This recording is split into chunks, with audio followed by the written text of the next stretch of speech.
नमस्कार विद्यार्थी मित्रांनो, एडुकोस बाय शिवराजमध्ये तुमचं पुन्हा एकदा मनपूर्वक स्वागत। एडुकोस बाय शिवराजच्या सगळ्या व्ह्यूअर्सना 75व्या प्रजासत्ताक दिनाच्या हार्दिक शुभेच्छा। आणि या शुभेच्छेसोबतच आपण आजचा व्हिडिओ सुरू करूया। परंतु त्या अगोदर मित्रांनो, जर चॅनलवर नवीन असाल तर प्लीज चॅनलला सबस्क्राईब करा आणि बेल आयकॉनला प्रेस करायला विसरू नका, जेणेकरून ज्याही अपडेट असतील त्याची नोटिफिकेशन तुमच्यापर्यंत पोहोचेल। तर चला मग सुरू करूया आजचा व्हिडिओ। मित्रांनो, जाहिरात निघालेली आहे। जाहिरातीमध्ये पद आहेत सहाय्यक म्हणजे लिपिक, या अंतर्गत सरकारी भरती आहे। जाहिराती आपण बघणार आहोत, परंतु अगोदर बघूया डिटेल्स। लिपिक म्हणजे सहाय्यक या पदाकरता भरती निघाली आहे। एकूण पदांची संख्या बघा 300 पद या ठिकाणी तुमच्याकरता उपलब्ध आहेत। शैक्षणिक पात्रता म्हणाल तर कुठलीही पदवी जर तुमच्याकडे असेल तर तुम्ही या पदाकरता अर्ज भरू शकता।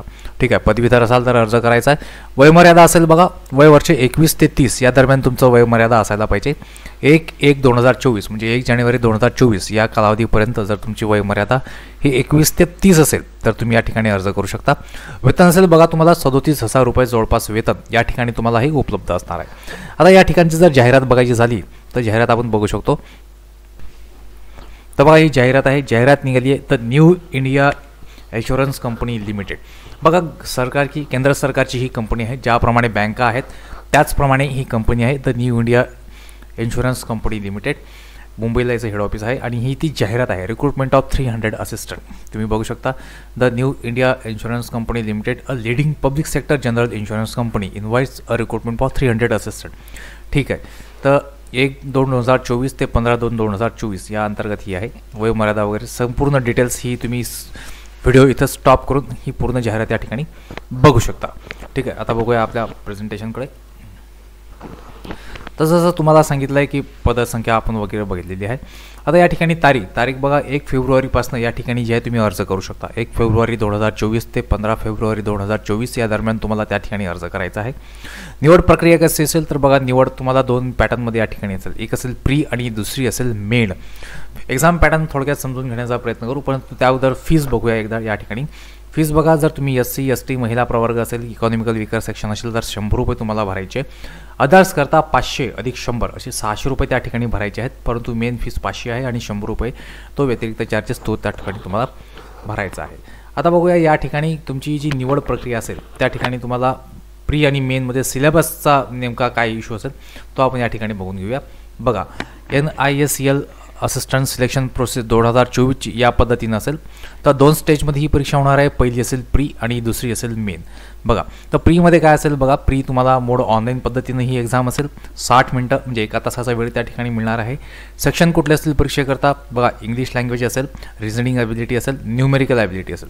या 3 पद्धतीनं तुम्हाला त्या ठिकाणी परीक्षा द्यायची आहे। इंग्लिश, रिझनिंग आणि न्यूमेरिकल ॲबिलिटी म्हणजेच आपलं ॲप्टिट्यूड असेल आणि बुद्धिमत्ता चाचणी असेल। ठीक आहे, दुसरं बघा, टोटल क्वेश्चन असेल 100, मॅक्झिमम मार्क 100, तुम्हाला 100 प्रश्न 100 मार्काकरता असतील। टाईम ड्युरेशन 20 मिनटं प्रत्येक सेक्शन वाईज असेल। बघा, 1 तास जरी असला परंतु प्रत्येक सेक्शनला 20 मिनटं त्या ठिकाणी तुम्हाला अलॉट केलेले असतील। मार्किंग सेक्शन बघा काय असेल तर जर प्रश्न 1 मार्क असेल प्रत्येक प्रश्नाला आणि प्रत्येक उत्तराला 1 मार्क, आणि जर उत्तर चुकलं तर 1/4 त्या ठिकाणी तुम्हाला ही पेनॉल्टी असेल, त्या ठिकाणी उत्तर कटायची। ठीक आहे, म्हणजे तुम्ही जर चुकीचं उत्तर दिलं तर 1/4 तुमची त्या ठिकाणी हे प्रश्नाचं उत्तर मायनस मार्क त्या ठिकाणी होतील। मोड काय असेल बघा, इंग्लिश लँग्वेजमध्ये ही तुमची प्री होणार आहे। दुसरं असेल बघा मोड मेन्समध्ये काय असेल तर मेन्स ही ऑनलाईन पद्धतीनं ही मात्र तुमची 1 तास 20 मिनटं म्हणजे 2 तासाची असेल। त्या ठिकाणी सिलेक्शन म्हणजे कोणत्या पद्धतीनं होणार आहे तर बघा, टेस्ट ऑफ रिझनिंग असेल, रिझनिंग म्हणजे बुद्धिमत्ता चाचणी असेल, टेस्ट ऑफ इंग्लिश लँग्वेज इंग्रजी language, test of general awareness सामान्य ज्ञान आणि कम्प्युटर नॉलेज सोबतच न्यूमेरिकल ॲबिलिटी म्हणजे 5 सेक्शन आहेत मेन्समध्ये। प्रीमध्ये 3 सेक्शन आहेत, इंग्लिश, रिझनिंग आणि न्यूमेरिकल ॲबिलिटी। तो मेन्समध्ये 5 section, reasoning, English, general awareness, computer knowledge आणि न्यूमेरिकल ॲबिलिटी। टोटल प्रश्न असतील 200 आणि मॅक्झिमम मार्क असतील 250।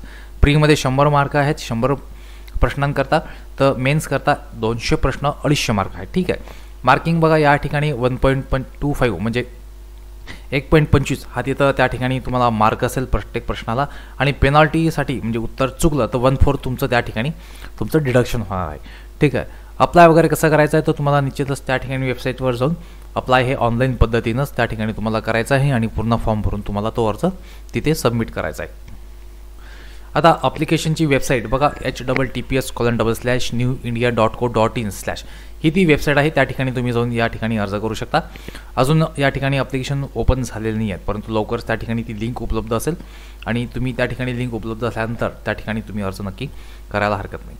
तर मित्रांनो, ही होती एक अपडेट तुमच्याकरता. अपेक्षा करतो व्हिडिओ आवडला असेल तर प्लीज लाईक करा, शेअर करा. आणि हो, या परीक्षेकरता इंग्लिशची जर तयारी करायची असेल, जसं आपण बघितलं की प्री आणि मेन्स दोन्ही करता इंग्लिश लँग्वेज त्या ठिकाणी तुम्हाला प्रिफर करायची आहे, तर त्या संबंधीचे व्हिडिओज आपण आपल्या चॅनलवरती अपडेट करत असतो.